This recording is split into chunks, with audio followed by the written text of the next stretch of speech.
बिस्मिल्लाहिर्रहमानिर्रहीम। अस्सलाम वालेकुम दोस्तों, एक नई वीडियो के साथ हाजिर हैं। चलिए अपनी वीडियो स्टार्ट करते हैं।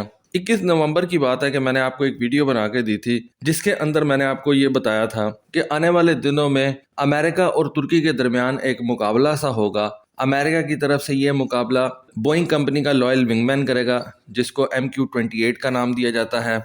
और बेसिकली ये जो लॉयल विंगमैन है ये ऑस्ट्रेलियन एयरफोर्स के लिए तैयार किया गया है, लेकिन कंपनी चूंकि बोइंग है तो आप कह लें कि ये अमेरिकन ही जो है वो कर रहे हैं सारा कुछ। और दूसरी तरफ मैंने आपको ये बताया था कि तुर्की वालों ने किसी लेल्मा ड्रोन की एयर टू एयर मिसाइलों के साथ पहली फ्लाइट जो है वो कंडक्ट करवा दी है। उस एक फ्लाइट के अंदर देखा जा सकता था कि किसी लेल्मा ड्रोन के ऊपर एयर टू एयर मिसाइल जो है वो लगे हुए हैं। उसमें ऐसा कोई फायरिंग तो नहीं हुई थी, लेकिन इस ड्रोन को एयर टू एयर मिसाइलों के साथ फ्लाई करवा के उसका फ्लाइट बिहेवियर और आप कह लें कि एरोडायनामिक्स वगैरह को जो है वो चेक किया गया था। और 21 नवंबर को मैंने ये कहा था कि इन दोनों ममालिक के दरमियान में एक रेस सी जो है वो शुरू हो गई है कि कौन सा मुल्क पहले इन ड्रोन्स के जरिए से air to air missile fire करता है। देखिए, जो इस चीज को मास्टर कर जाएगा ना, वो आने वाले दिनों में एयर सुपीरियोरिटी कायम कर सकता है। वो किस तरह से, देखें, एक वक्त था कि जब सोवियत यूनियन और अमेरिकन ये फाइटर जेट बनाया करते थे तो उस वक्त इनकी रेस ये होती थी कि किसका फाइटर जेट जो है वो ज्यादा स्पीड के साथ फ्लाई कर सकता है, किसका फाइटर जेट जो है उसका क्लाइम रेट अच्छा है,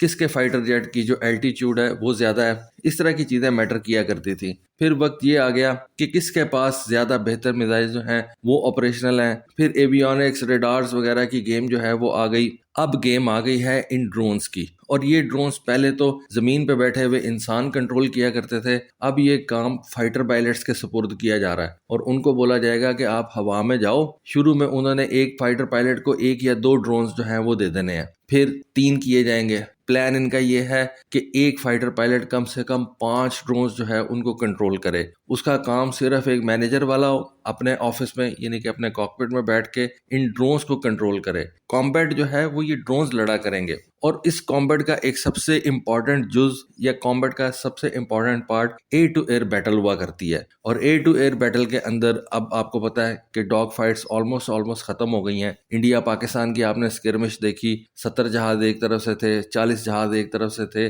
लेकिन दोनों ने एक दूसरे को देखा भी नहीं, सिर्फ डिजिटली आइडेंटिफाई किया और मिसाइल फायर करना शुरू कर दिया। तो अब तो सारी गेम बियॉन्ड विजुअल रेंज की आ गई है। और आप कह सकते हैं कि मई की इंडिया पाकिस्तान के स्किरमिश के अंदर ये कॉन्सेप्ट जो है ये प्रूव हो गया कि अगली बैटल 2 बड़ी एयर फोर्सेस के दरमियान में बियॉन्ड विजुअल रेंज के ऊपर जो है वो होंगी। एक बात ज़हन में रखिएगा कि तुर्की वालों ने अभी किसी लेल्मा की प्रॉपर प्रोडक्शन शुरू नहीं की, और ये जितने भी इस वक्त हम किसी लेल्मा फ्लाई होता हुआ देख रहे हैं ये सारे के सारे इस वक्त प्रोटोटाइप्स हैं। किसी के ऊपर ग्राउंड टेस्टिंग की जा रही है, किसी को जस्ट उन्होंने प्रूफ ऑफ कॉन्सेप्ट के लिए जो है वो इस्तेमाल कर रहे हैं, किसी के अंदर एवियोनिक्स लगा के एवियोनिक्स टेस्ट किए जा रहे हैं। और अब ये जो 5वां प्रोटोटाइप है इस किसी लेल्मा ड्रोन का, उसको उन्होंने एयर टू एयर मिसाइल के फायरिंग के लिए जो है वो मुख्तस कर दिया। तो कह सकते हैं कि तुर्की ये जंग या कह लें कि ये कंपटीशन बोइंग के लॉयल विंगमैन से जो है वो जीत चुका है। और तुर्की अब वो पहला कंट्री बन गया है जिसका एक अनमैन्ड ड्रोन जो कि हवा से ही कंट्रोल किया जा सकता है, जिसको आप लॉयल विंगमैन कह सकते हैं, उससे एक एयर टू एयर मिसाइल जो है वो फायर किया गया। ये air to air missile Black Sea के ऊपर उनकी एक टेस्ट रेंज है, वहां पे जो है उन्होंने कंडक्ट किया है।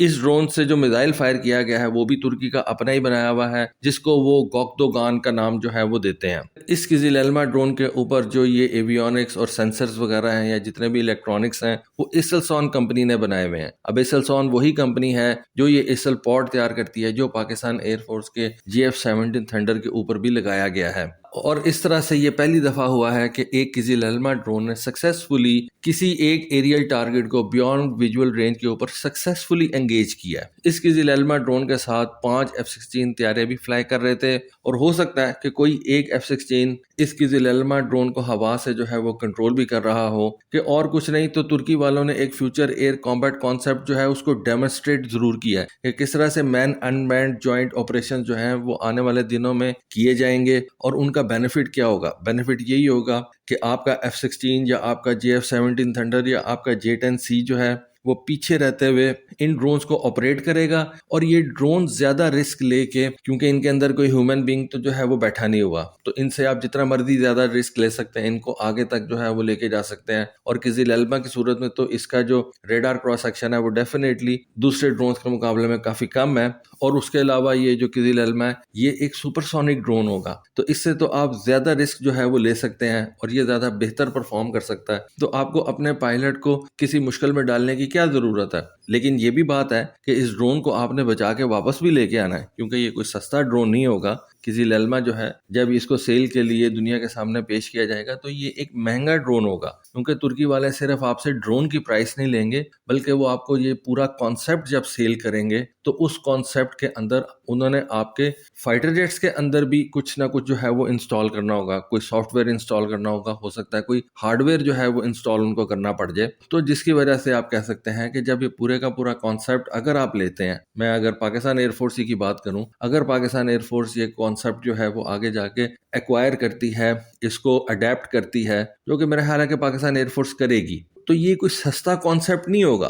अच्छा, मैं क्यों कह रहा हूँ कि पाकिस्तान एयरफोर्स से करेगी, उसकी रीजन ये है कि 2019 में आपके इंडिया के साथ जो स्किरमिश हुई उसके अंदर आपने जिस तरह से परफॉर्म किया, उसके बाद डेफिनेटली आपने भी इम्प्रूव किया, आपके एडवर्सरी ने भी इम्प्रूव किया। 2025 के अंदर जो ये स्किरमिश हुई है, बल्कि आप कह सकते हैं कि 4 दिन की एक हल्की सी झड़प हुई है, उसके बाद आप भी इम्प्रूव करेंगे और डेफिनेटली आपका एडवर्सरी जो है वो भी इम्प्रूव करेगा। लेकिन आपको एडवांटेज ये है कि आपने मई 2025 से आगे जाके तो इम्प्रूव करना है। और आगे मेरी नज़र में जो लॉजिकल स्टेप है वो यही है कि आप इस किजिल एल्मा जैसे ड्रोन को जो है वो एक्वायर करें, और जो 6th जनरेशन के एक एयर कॉम्बैट का कॉन्सेप्ट है जो कि अमेरिकन और चाइनीज तैयार कर रहे हैं, आप उसको अपने 4th जनरेशन के जहाज़ों के ऊपर ही जो है वो अप्लाई कर लें। जरूरी नहीं है कि आपके पास 5th जनरेशन का जहाज होगा तब आप इन ड्रोन्स को जो है वो फ्लाई करवाएंगे। आपने ये देख लिया तुर्की की सूरत में कि F-16 जहाज भी जो है वो इस किजिल एल्मा को कंट्रोल कर सकते हैं, ये उनके साथ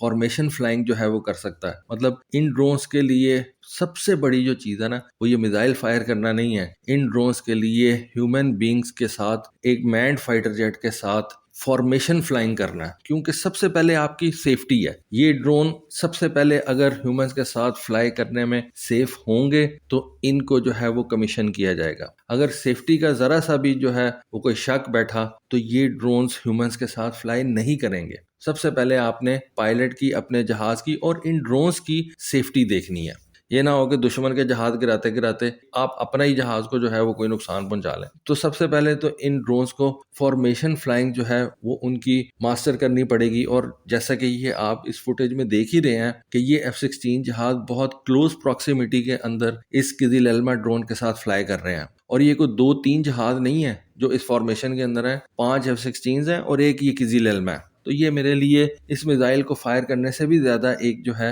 वो इम्प्रेसिव बात है। बहरहाल जी, तुर्की की एयरफोर्स के जो कमांडर हैं उनका कहना यह है कि एक नया एरा जो है एविएशन हिस्ट्री के अंदर आज हमने देखा, और डेफिनेटली उनके लिए एक प्राइड मोमेंट भी था कि ये जो न्यू एरा है इसके अंदर तुर्की की एयरफोर्स इन्वॉल्व है। देखिए, तुर्की अपनी एयरफोर्स को ना बड़े जबरदस्त तरीके से अब आगे लेके जा रहा है। ट्रेनर जहाज़ों से लेके एडवांस फाइटर जेट्स तक जो है वो बना रहा है। ड्रोन टेक्नोलॉजी के अंदर जो है वो जिद्दत लेके आ रहा है, और ड्रोन्स के ऊपर उसने बहुत ज़्यादा जो है वो काम करना शुरू कर दिया है।